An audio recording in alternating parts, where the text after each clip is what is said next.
জননেতা মাওলানা সেলিমউদ্দিন।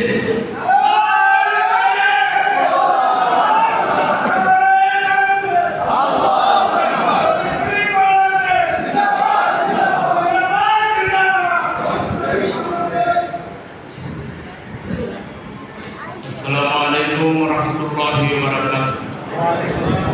আলহামদুলিল্লাহি রাব্বিল আলামিন ওয়াসসালাতু ওয়াসসালামু আলা রাসূলিল কারীম ওয়া আলা আলিহি ওয়া সাহবিহি আজমাইন। আমাদের প্রাণপ্রিয় শহীদ কাফেলা বাংলাদেশ জামাত ইসলামী ঢাকা মহানগরী উত্তরের মেহেরপুর কাফরুল এলাকা কর্তৃক আয়োজিত সর্বস্তরের সম্মানিত উলামায়ে কেরাম, খতিব, ইমামদেরকে নিয়ে আজকের এই মত বিনিময় সভার সংগ্রামী সভাপতি, মঞ্চ ভূমিষ্ঠ এবং আমার সামনে বসা হযরত উলামায়ে কেরাম, এত সুনামধন্য খ্যাতিমান উলামায়ে কেরাম আছেন, এত পরিমাণ আছেন যে সবাইকে নাম ধরে ধরে সম্বোধন করলে আমার যে টাইম আছে এখানে শেষ হয়ে যাবে। এই জন্য ভুলভ্রান্তি মাফ করবেন। আপনারা সবাই স্ব জায়গায় অত্যন্ত স্বনামধন্য এবং পরিচিত। আল্লাহ তাআলা সবাইকে সবার নেক হায়াত দান করুন। সম্মানিত উলামায়ে কেরাম, সুধী মণ্ডলী, আমরা একটা পরিবর্তিত পরিস্থিতিতে বাংলাদেশকে দেখছি।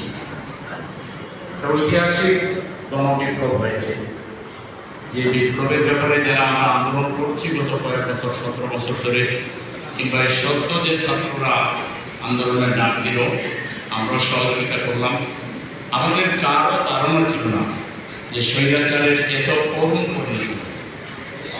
স্বৈরাচার যাবে তো যাবে, একেবারে পালাইয়া যাবে, গোষ্ঠীশুদ্ধ যাবে, এরকম এতটা ব্যাপক ভিত্তিক তাদের ধস এবং পতন হয়তো আমরা ওদেরকে কল্পনা করতে পারি। আমরা আল্লাহ আমাদেরকে আসার জন্য বেশি ফলাফল দিয়েছেন, আলহামদুলিল্লাহ।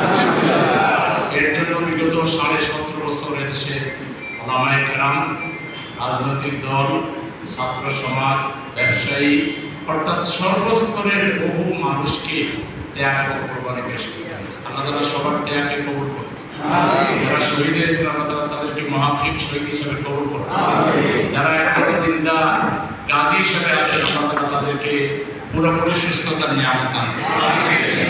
এবং এই সদ্য আন্দোলনে বিশেষ করে যারা আহত হয়ে বন্ধুত্ব বরণ করেছেন আল্লাহ তাআলা তাদেরকে সবরে জামিন দান করুন।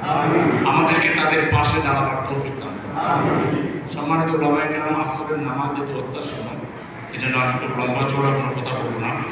প্রথম কথা হচ্ছে, আমাদের সাহসী ছাত্র সমাজ এবং পরবর্তীতে ছাত্র জনতা মিলে আমরা যে বিপ্লব করলাম, যে বিজয় অর্জন হল, এই বিজয়কে আমরা পার্মানেন্ট, স্থায়ী রূপ কীভাবে দেখি?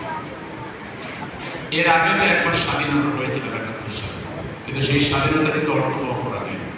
স্বাধীনতা উত্তর যারা দেশ শাসন করেছিল তারা জাতিকে বহুদা বিভক্ত করেছিল, তারা জাতিকে বিভাজন করেছিল, তারা একদলীয় বাকশাল কায়েম করেছিল, তারা ঢাকা বিশ্ববিদ্যালয়ের বিভিন্ন পদের নামকরণ থেকে আল্লাহর নাম, রাসূলের নাম, দ্বীনের নাম বাদ দিয়েছিল।